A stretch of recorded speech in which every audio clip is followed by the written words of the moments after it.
Hi there, this is Lee, and I'm just looking at the electoral map again, the presidential electoral map, and it appears that Michigan has finally been called for Donald Trump, which means that puts him and those 16 electoral votes in the Trump column, and that brings his electoral count, it appears to me, from my calculations, up to 306, and this is as opposed to Hillary Clinton's 232.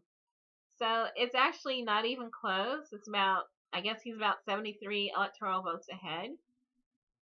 It's not really a tie. He's ahead. And we do not vote for or elect our presidents on the popular vote.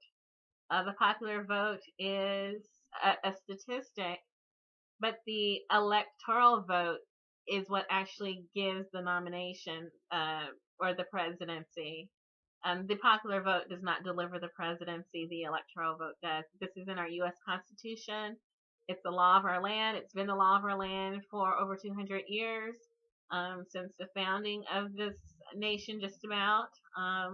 There's been plenty of time in our past since the uh, popular versus electoral vote dichotomy occurred to reverse or abolish the electoral college. That has not been done.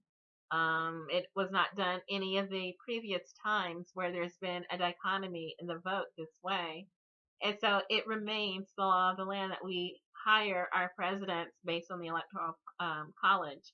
This is the legal process that we use. So he is legally, technically, statistically, constitutionally the president of the United States. Donald Trump is.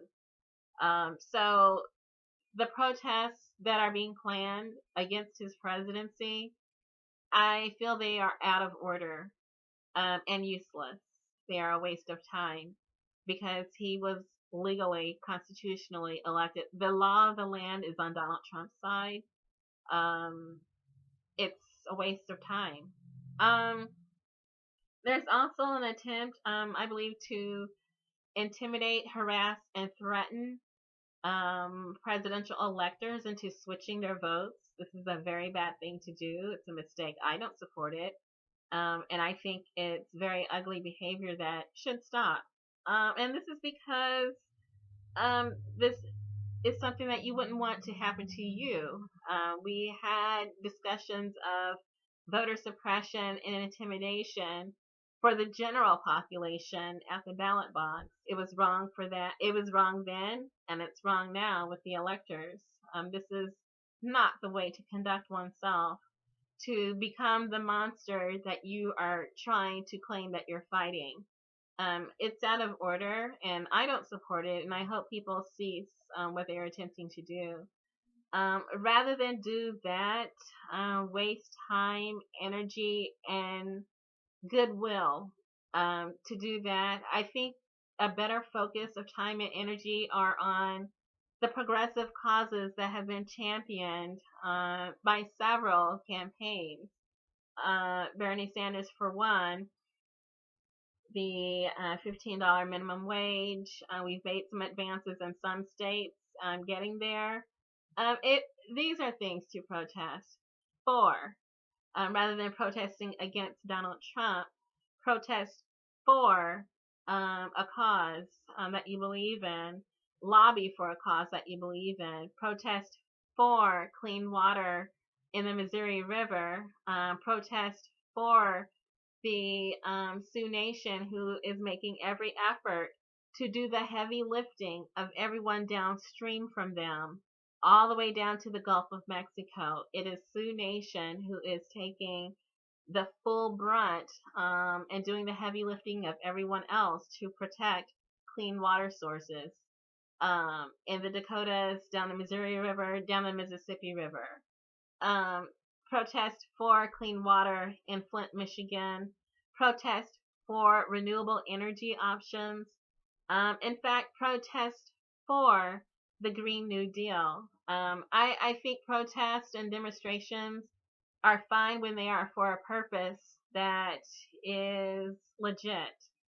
Protesting for the Green New Deal, protesting for jobs, for opportunities for work, and our the infrastructure, renewable energy. These are things to protest for. Protesting for equal rights, protesting for criminal justice reform, things like this. Protesting for peace. These are things to get behind. Protesting against an election that's been decided, that's constitutional, that's legal, that's about to be certified in various states. That's a losing strategy. It's a waste of energy. It's a waste of time. And it's not a good look. And it serves really no purpose other than to be wasteful of everyone's time and energy and resources. So rather than protesting against something that's legit and legal and constitutional and that's already been decided, find a cause that you believe in. Protest for that. Protest for ranked choice voting. Protest for that. If you want to make a sign for that, if nothing else. Protest for instant runoff voting in your state. Protest for voting reform. Protest for approval voting if you support that. These are being decided state by state, so it is doable. These protests on these levels do work. Just don't waste your time on something that's not worth the effort or actually going to change anything. If you want to address the Electoral College, then that is something maybe that it definitely worthwhile. But doing it this way in the streets against it, I don't think that's the way to do it. Rather, lobby your congressmen, your senators, and propose an abolishment of the Electoral College. Go through channels, go through legal channels, and then see what you come up with, because it does work when you do things like that and that way. Productive, not destructive means of protest is what I support. Good luck.